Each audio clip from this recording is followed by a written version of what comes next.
Сәлеметсіздер ме, құрметті оқырман қауым. Арқалық қаласындағы облыстық нөмірі 2 әмбебап ғылыми кітапханасының ақпараттық библиографиялық қамтамасыз ету бөлімі белгілі ақын, журналист, Кеңшілік Ағытайұлы Мырзабековтың туғанына 80 жыл толуына орай әзірленген «Ақын ғұмыр, мәңгілік жыр» атты библиографиялық жаднаманы сіздердің назарларыңызға ұсынады. Ақиық ақын, ұшқыр журналист Кеңшілік Ағытайұлы Мырзабеков 1946 жылы маусымның 6 жұлдызында Қостанай облысы Жангелдин ауданының Ақшығанақ ауылында дүниеге келген. 1964 жылы туған ауылында орта мектепті бітіргеннен кейін Қостанай облыстық коммунизм таңы газетіне қызметке орналасады.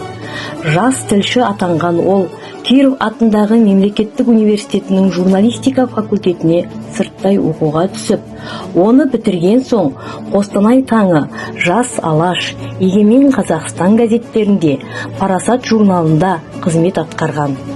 Ақынның Іңкәр дүние, Сәруар, Қасиетті қасқағым, Дәуір дастан, Балалық шақ балладалары сияқты жыр жинақтары қазақ әдебиетінің алтын қорынан орын алған.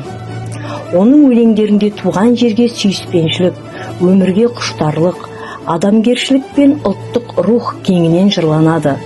Сонымен қатар ол орыс ақыны Евгений Евтушенконың шығармаларын қазақ тіліне аударған.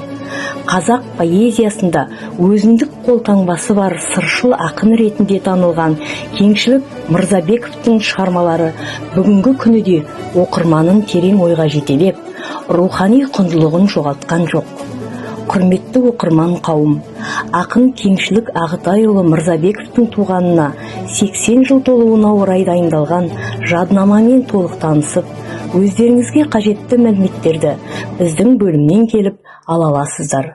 Назарларыңызға рахмет.